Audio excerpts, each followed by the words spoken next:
இந்த விருச்சிக லக்னத்திற்கு சூரியன், சந்திரன், குரு ஆகியவை சுப கிரகங்கள்.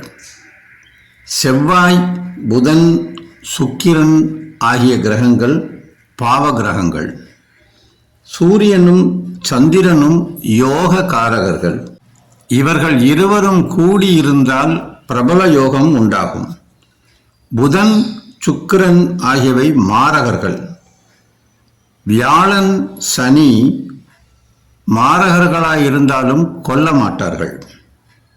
புதன், சுக்கிரன் முதலான கிரகங்கள் ஜாதகருக்கு கொல்லுவார்கள்.